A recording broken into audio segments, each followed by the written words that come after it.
बच्चों नमस्कार, मेरा नाम महेश सर है। आपको एग्ज़ाम विद में आपका स्वागत है। आज आप क्लास 10 कक्षा 10 में समीकरण पढ़ेंगे। समीकरण के बारे में बताएंगे, समीकरण कितने प्रकार के हैं, अद्वितीय हल कब होगा, अनंत हल कब होगा, इसका हल होगा कि नहीं होगा, इन सभी चीज़ों का आप समीकरण में अध्ययन करेंगे। इसके पहले बहुत सारे वीडियो डाले गए हैं, 2 घात का पूरा पड़ा हुआ है, आप देखेंगे एक एक चीज़ क्लियर हो जाएगी उसमें। समीकरण में सबसे पहले बता दूं कि समीकरण क्या है। रैखिक समीकरण आप पूर्व पढ़ चुके हैं, जिसमें 2 चर तो होते हैं, उनके मान मानने पर निकाले जाते हैं। यहाँ पर आपको समीकरण में कक्षा 10 विलोपन विधि क्या है, प्रतिस्थापन विधि क्या है, वज्र विधि क्या है, और एक और बता रहा हूँ योगांतरण। आपको सभी किताबों में जितनी किताबें बनी हुई हैं, 22 प्रकाशन हैं, 2-3 सवाल हर किताब में दिए हैं और उसको समझना पड़ता है कि यह विलोपन का है। उसको हम लगा सकते हैं प्रतिस्थापन से भी, वज्र से भी, लेकिन गिनती इतनी बड़ी हो जाती है कि अगर विलोपन से करें तो परेशान हो जाएंगे। इसलिए वहाँ पर योगांतरण का हम सहारा लेते हैं। अगर देखा जाए कि इसका हल होगा कि नहीं होगा, अनंत हल होंगे, कोई हल ही नहीं होगा। जब देखिए कोई समीकरण दिया है 2x + 4y = 6, 4x + 8y = 12, ये आपका समीकरण दिया हुआ है। ये समीकरण 1 है और ये समीकरण 2 है। यदि इसको हम हल करें, अब हमको ये ज्ञान ही नहीं है ये हल होगा कि नहीं होगा। सवाल ये तो देखने से पता चल जाए। अब देखते हैं हम जरा, या तो हम x के गुणांक बराबर कर लें या फिर हम y के गुणांक बराबर कर लें। किसी प्रकार का कोई सवाल दिया, या तो x के गुणांक बराबर करें या फिर हम y के गुणांक, हम यहाँ पर 2 का गुणा कर दें। देखिए ध्यान से बेटा, समीकरण 1 में 2 का गुणा करने पर 2 दूनी 4x, 2 चौको 8y, 2 छक्का 12, ये ज्यों का त्यों लिख दिया। ये समीकरण हमारा 3 है, लेकिन ये तो हमारा 2 ही है, या माइनस माइनस माइनस। अब जरा देखिए बेटा, घटा, ये चिन्ह कट गए, ये कट गए, ये कट गए। यहाँ तो x का कोई मान ही नहीं है, y का कोई मान नहीं है। ऐसी कंडीशन जब आ जाती है तो हम करते क्या हैं, ये हमारा समीकरण 1 है और ये समीकरण हमारा 2 है। समीकरण 1 और समीकरण 2 दिए हैं। जब कुछ हल ही नहीं होता तो करते क्या हैं, हमें इसकी कोई आवश्यकता नहीं है। यदि हमारे अंदर ये ज्ञान हो जाए कि यार हम ये चीज़ लगाएं ही नहीं, तो इस चीज़ की हमको कोई आवश्यकता नहीं है। यदि हमारे अंदर ज्ञान आ जाए कि समीकरण 1 और 2 को जरा देखें।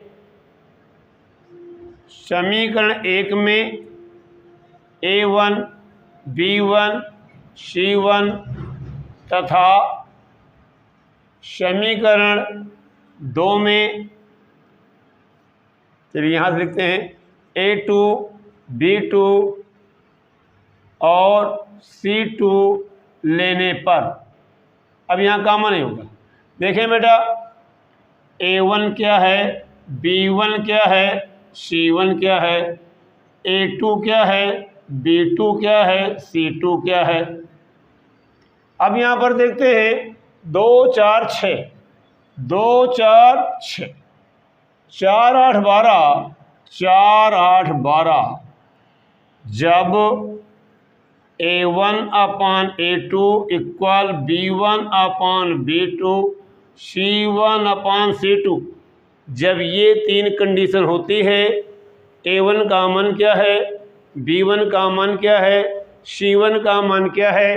a1 की वैल्यू हमारे पास है 2, b1 की वैल्यू है 4, b1 का मान है 4, B2 का मान है 8, इसका मान 6 और इसका मान 1/2 1/2 1/2।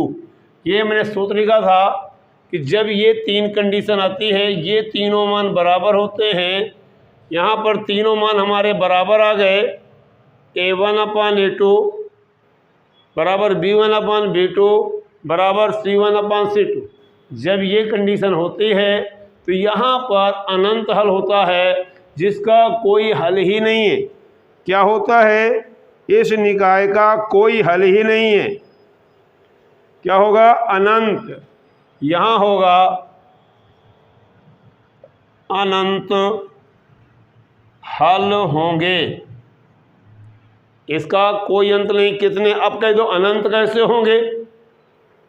जब यहाँ पर हमारे कट जाते हैं मान, आप कह सकते हैं सर जी यहाँ तो कोई मान ही नहीं निकल रहा, तो अनंत कैसे होंगे? ऐसी परिस्थिति में आप x का मान मान सकते हैं।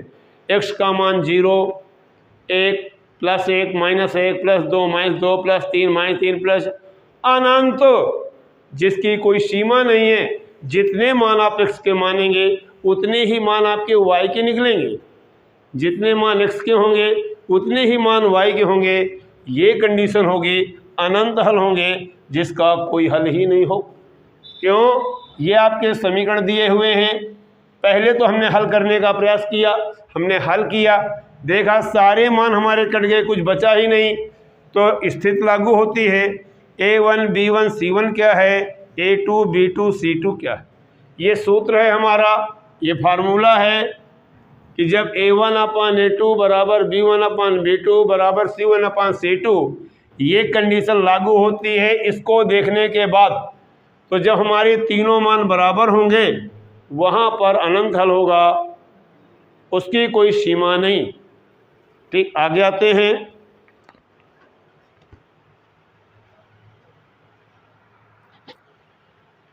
सिर्फ मैं केवल मान आपको बदल रहा हूँ, यहाँ पर केवल यहाँ पर मैंने 7 कर दिया।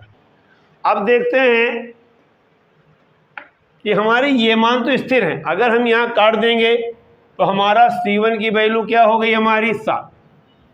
अब C1 की वैल्यू तो 7 हो गई। देखते हैं C1 हमारा 7 हो जाएगा तो ये वैल्यू तो हो जाएगी। तो ये तो दो मान बराबर है, लेकिन ये मान क्या हो जाएगा? 7/12 नॉट इक्वल। ये तो बराबर नहीं है, तो ये कंडीशन हमारी बदल जाएगी। अब क्या हो जाएगा? देखिए, हमको फिर वही कंडीशन पहचानना है कि जब सवाल दिया हो और सवाल हल करते समय x और y के गुणांक पूर्ण रूप से कट जाएं, x और y के गुणांक पूर्ण रूप से, लेकिन अचर राशि की जो गिनती है वो नहीं कटेगी। अचर राशि की जो गिनती है वो नहीं कटेगी। जब अचर राशि की गिनती नहीं कटेगी तो मैंने पहले बताया अनंत हल होंगे। यहाँ पर कंडीशन क्या लागू हो जाएगी? इसका कोई हल ही नहीं है। जब हमारे x और y 0 हो गए, ना x है ना y है, यहाँ हो जाएगा कोई हल नहीं है। इसका कोई हल ही नहीं होगा। वहाँ तो अनंत है कि अनंत हल हो जाएंगे, यहाँ पर कोई हल ही नहीं होगा। कब? जब A1 A2 B1 B2 ये मान हमारे बराबर हो जाएं, C1 C2 की स्थिति नॉट इक्वल हो जाए, ये हमारा बराबर नहीं होगा, तब इसका कोई हल नहीं होगा। इसका कोई हल नहीं होगा। अब रह गए अद्वितीय हल। कब होगा? एक अद्वितीय हल होता है जहाँ केवल A1 A2 और B1 B2 की तुलना की जाती है कि ये दोनों मान, देखिए सूत्र यही है। समीकरण कोई दिया हो, ये 3 क्वेश्चन है, 3 में एक सवाल हर साल बोर्ड में आता है। हाई स्कूल में कहीं का हो, किसी ज़िले का पेपर हो, कोई हल नहीं होगा, या अनंत हल होगा या अद्वितीय। अद्वितीय की क्या कंडीशन होती है? अद्वितीय की कंडीशन, इससे हम कुछ नहीं तुलना करते, हम केवल तुलना करते हैं A1 A2 not equal B1 B2। A1 और A2 B1 और B2 ये कंडीशन आपकी दोनों बराबर नहीं होंगे तो हमारा अद्वितीय हल होगा। जब a1/a2 नॉट इक्वल b1/b2, हम पूरे समीकरण में देखते हैं कि पूरे समीकरण की कंडीशन क्या है। हम पहला देखते हैं ना, कुछ केवल एक सूत्र को मात्र देखते हैं जो समीकरण दिया हुआ है, उस समीकरण में फिर एक बार लिखने का प्रयास करते हैं। a1/a2 नॉट इक्वल b1/b2, जब ये कंडीशन लागू हो जाए, ये हमारे दो मान बराबर ना हो, वहाँ पर अद्वितीय हल होगा। क्या होगा? अद्वितीय हल होगा। अद्वितीय हल होगा। ये आपका 1 नंबर का कन्फर्म है कि अनंत हल होगा, कोई हल नहीं होगा, या फिर अद्वितीय हल होगा। अब इसके बाद रहा सवाल समीकरणों का। अब मैं आपको देता हूँ विलोपन विधि का एक सवाल दे रहा हूँ, जिसको आपको लिखना है। यहाँ पर कोई ज़रूरी नहीं है किसी किताब का सवाल हो, सवाल लिखे दे रहे हैं। 3x + 4y = 12, 5x चलिए 6y = 8। ये समीकरण 1 है और ये समीकरण 2। ना तो देखें यहाँ पर x के गुणांक बराबर है, ना y के गुणांक बराबर हैं। यहाँ पर कोई ज़रूरी नहीं सवाल कट जाए, हमने किताब का सहारा नहीं लिया, सवाल अपने मन से दे दिया है। गिनती हमने सम की भी ली, विषम की भी ली, 3 भी लिया, 5 भी लिया। हो सकता है मान भिन्न में आ जाए, इससे हमारा मतलब नहीं है। हमारा मतलब समीकरण का ज्ञान कराना। देखिए, कोई 2 समीकरण दिए हों और विलोपन विधि कह रहा है, आपकी विधि हो गई यहाँ पर बेटा विलोपन। मैं आपको विलोपन यहाँ लिखे दे रहा हूँ। विलोपन ये विधि है। इस विधि में आपको देखते हैं कि समीकरण 1 और 2 दिए हुए हैं। इसमें चाहे x का गुणांक बराबर करिए, चाहे y का, जो आपकी मर्जी हो। हम यहाँ x के गुणांक बराबर करते हैं। समीकरण 1 में 5 का, समीकरण 2 में 3 का गुणा करने पर 5 का किया 5 3 15, 5 को 20, 12 पंचे 60, समीकरण 3। 3 का 5 में 3 पचे, त्रिशंग 3 अठे 24, समीकरण 4। अब आप देखिए यहाँ पर ये माइनस, ये प्लस और ये माइनस, ये तो हमारा कट गया। घटाने पर 18 20 38 होता है। 10 में 8 गए, 2 बचा, 5 में 2 गए, 3 बचा।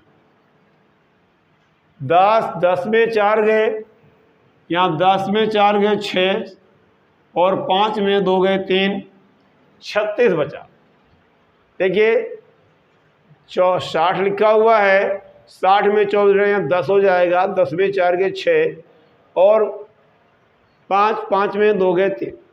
y = 36/38 अर्थात 18/19। ये y की वैल्यू निकल आई 18/19। मैंने पहले कहा था कि सवाल किताब का नहीं है, मैंने बना के दिया है। हो सकता है मान बटे में निकाला है, भिन्न में निकाला है। अब हम यहाँ पर समीकरण 1 में या 2 में या 3 में या 4 में किसी एक में x का मान, y की वैल्यू रख दीजिए। समीकरण 1 में y का मान रखने पर 3x + 4y = 12, ये आपका, हमारे पास y की वैल्यू 18/19। देखिए 3x + 4 × 18/19, हमने प्लस वैल्यू रख दिया और 12 लिखा है। इन दोनों के बीच में गुणा है, हमने गुणे का चिन्ह लगा दिया। 3x 18 चौक 72 बटे 19 बराबर 12। 3x बराबर 12 लिखा हुआ है, माइनस 72 बटा 19 बटे में 1 मान लो। 19 दूनी 38, 3 19 19 3 22 माइनस 72। 3x बराबर 8 में 2 गए 6, 12 में 7 गए 5, 1 बटा 19।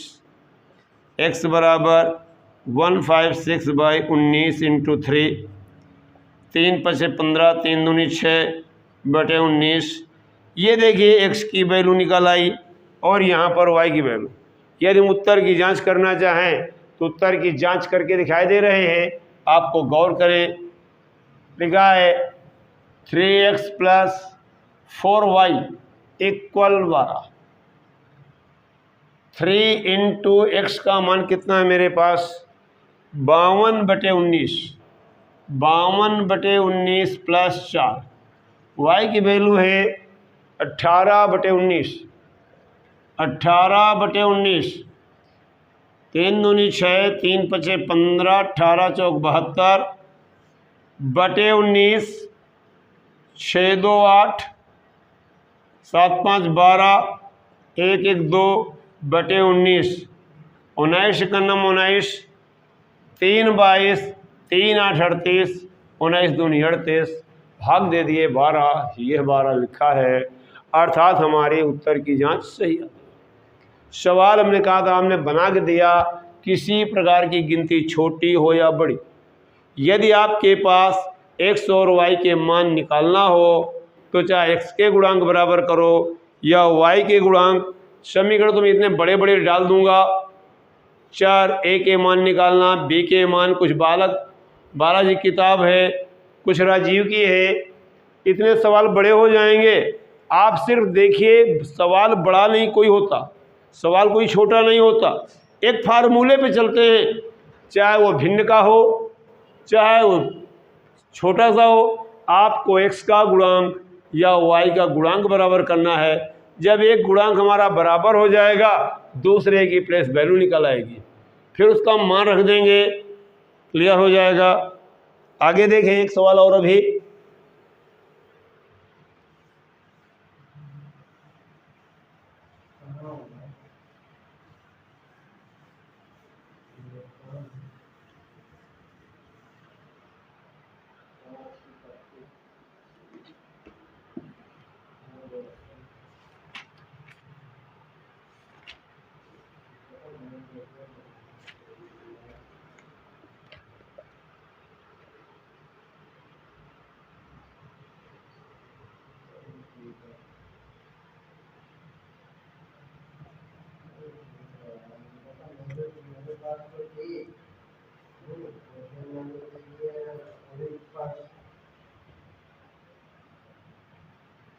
चार एक्स माइनस 3y बराबर 8, समीकरण नंबर 1। अगला दिया है 6x माइनस का y बराबर 29 बटा 3, समीकरण 2। 4x minus 3y, 6x minus y बराबर 29 बटा। अब देखिए जरा, इस ना तो हमारा ये बराबर है और ना हमारा ये बराबर, लेकिन अगर यहाँ 3 3 का गुणा कर लें बहुत आसान हो जाएगा। हम यही करते हैं। समीकरण 2 में 3 का गुणा करने पर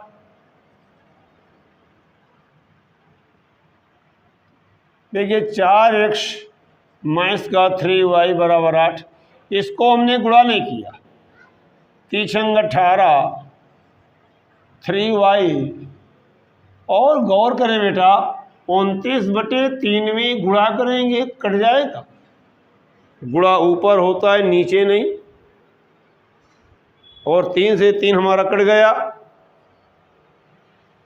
क्या बचेगा हमारे पास? 29। समीकरण हमारा 3। ये प्लस माइनस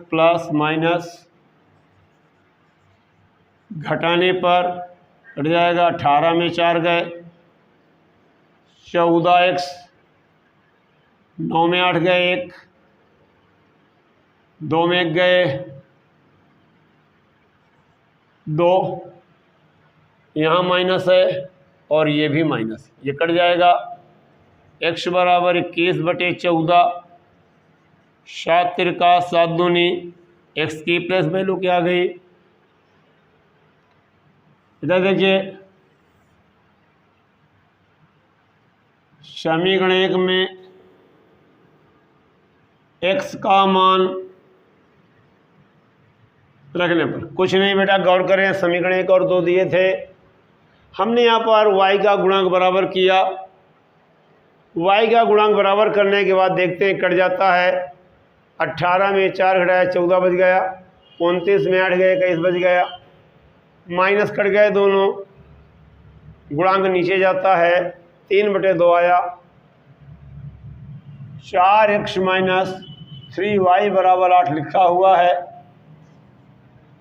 x का मान 3/2 है, 3y बराबर 8, 2 का भाग दिया 2 बार गया, 2 3 माइनस 3y बराबर 8, 6 माइनस 3y बराबर 8, माइनस का 3y बराबर 8, 6 उधर जाएगा, माइनस का 6 होगा, माइनस का 3y बराबर 8 में 6 गए 2, y बराबर माइनस का 2/3। देखिए x का मान 3/2 है, y का मान 2/3 है। चलिए y के मान है, जरा उत्तर की जांच करके देखते हैं। उत्तर की जांच, सवाल है 4x माइनस का 3y बराबर 8, 4 गुणे x की क्या वैल्यू है, 3/2 माइनस 3, y का मान क्या है, माइनस का 2/3, 12/2, 3 से 3 काट दो, प्लस का 2 हो गया, माइनस माइनस का प्लस 6, 6 + 2 बराबर क्या लिखा है यहाँ पर हमारा 8, अर्थात हमारा उत्तर सही है। अब आपने देखा उत्तर की जांच हटा दिया, x की भी प्लस वैल्यू प्लस में है लेकिन ये माइनस में है, लेकिन दोनों मान भिन्न में है। अब आप देख रहे हैं पहले से नॉर्मल था, इसको हमने लिया, गुणांक तो बराबर नहीं है। यदि कभी गुणांक बराबर आते हैं, अगर आपके गुणांक बराबर हो जाते हैं तो सवाल नॉर्मल है। अगर आपके x या y के कोई भी एक गुणांक बराबर हैं तो फिर आपको गुणा करना ही नहीं, चाहे x को काट दो चाहे y के एक गुणांक बराबर है। अभी मैंने एक चर्चा किया था छोटे समीकरण, एक अगर विलोपन की बात करें या प्रतिस्थापन की, अब हम दे नहीं रहे हैं, सिर्फ थोड़ा बता रहे हैं, कल इसके विषय में आगे चर्चा होगी। एक सवाल लिख रहे हैं कि जब आप गुणा भाग करते हैं तो घबराते कैसे हैं, जल्दी तर ये चीज़ आपको मिलती नहीं कि है कैसे। सवाल दिया हुआ है, किताब का सवाल है, 117x + 231y बराबर 5x + 117y बराबर 4 6 5। देखिए बेटा ये हिंट पर हो रही, शेष इसका अगला टॉपिक कल ही होगा। अब देखिए क्या इसका गुणा यहाँ संभव है, या इसका गुणा यहाँ, या इसका गुणा ऊपर, ऊपर का गुणा नीचे। इतनी बड़ी संख्या आ जाती है जिसको मैंने कहा था योगांतरण, योग भी है और अंतर भी है। ये योगांतरण का मतलब होता है योग और अंतर। आप, मैंने कहा था 22 किताबें हैं, 22 किताब में उदाहरण और एक्सरसाइज देखें, 2 सवाल कम से कम मिलेंगे जो बहुत बड़े होंगे। आपका विलोपन प्रतिस्थापन में गुणा करते करते परेशान हो जाएंगे। जब इस नियम का प्रयोग करेंगे, किताबों में नहीं है, उदाहरण में कहीं नहीं मिलेगा, इस नियम का प्रयोग करेंगे आपको एकदम नॉर्मल। एक है योगांतरण, योग भी है और अंतर है, जिसको हम कहते हैं योगांतरण। इसकी चर्चा कल होगी और कल आपका प्रतिस्थापन भी होगा, वज्र भी होगा। यहीं से जय हिंद। शेष कल मिलते हैं।